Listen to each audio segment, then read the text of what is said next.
Find nth root of m। इस क्वेश्चन में हम लोगों को दो नंबर्स गिवन हैं, ये n है, ये m है, ठीक है। सो हम लोगों को फाइंड करना है m n, ठीक है। That is we have to find the nth root of m। इसमें जैसे 8 है, अगर हम लोग इसका ऐसे क्यूब रूट फाइंड करते हैं तो उसकी वैल्यू 2 आती है, तो जस्ट 2 को हम लोग को रिटर्न करना है एज अ आउटपुट, ठीक है। सो इसको कैसे करेंगे? इसको करने के लिए सबसे पहले हम लोग क्या करते हैं, एच के से ले लेते हैं। फॉर एग्जांपल जैसे m की वैल्यू 0 है, बेस अगर 0 है तो just directly we have to return 0। उस केस में हम लोग को कुछ भी नहीं करना है।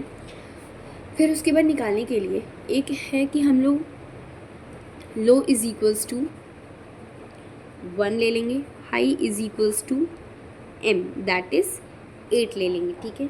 अब इसके बाद जब भी हम लोग बाइनरी सर्च चलाते हैं तो बाइनरी सर्च में क्या होता है कि low is less than equals to high होता है, ठीक है। अब मिड की क्या वैल्यू है? Low plus high minus low by 2, ठीक है। तो इस केस में लो जो है वो 1 है, 8 minus 1 by 2, 1 plus 7 by 2, 1 plus 7 by 2, 3 is equals to 4 हो गया हम लोगों का मिड, ठीक है। अब क्या करेंगे, हम लोग सबसे पहले एक फंक्शन बनाएंगे पावर, जो कि हम लोग को रिटर्न करेगी वैल्यू, और उसको हमेशा चेक करेंगे, कंपेयर करेंगे।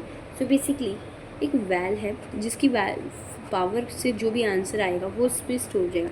इसमें हम लोग अपना मिड भेजेंगे, n भेजेंगे, m भेजेंगे। अब इस फंक्शन में क्या होगा, इस फंक्शन में सबसे पहले तो आंसर को हम लोग स्टार्टिंग में 1 लेट कर लेते हैं, ठीक है, इनिशियलाइज कर लेते हैं। अब जो i की वैल्यू है वो 0 से लेके लेस देन n तक चलेगी। n जो है यहाँ पे एक्सपोनेंशियल होता है। सो i की क्या क्या वैल्यू है? 0, 1, 2, ठीक है। अब आंसर में हम लोग ऐड करेंगे बेस को, मल्टीप्लाई करेंगे बेस को। तो बेस कितना है हम लोगों का? मिड होगा, क्योंकि हम लोग को वही ढूंढना है। सो यहाँ पे जिस बेस को हम लोग मल्टीप्लाई करेंगे जो कि बेसिकली हम लोगों का मिड है। सो आंसर स्टार्टिंग में 1 था, अब उसमें मल्टीप्लाई होगा बेस, दैट इज़ मिड जो मल्टीप्लाई होगा 4, तो आंसर में कितना स्टोर हो गया? 4 स्टोर हो गया। अब ये i इज इक्वल्स टू 1 0 के लिए था, ठीक है। अब i इज इक्वल्स टू 1 के लिए होगा, i इज इक्वल्स टू 1 के लिए क्या होगा? आंसर में अगेन 4 मल्टीप्लाई होगा। सो उसकी वैल्यू क्या हो जाएगी? 4 4 से 16 हो जाएगी। फिर i इज इक्वल्स टू 2 होगा, तो आंसर की वैल्यू 64 हो जाएगी।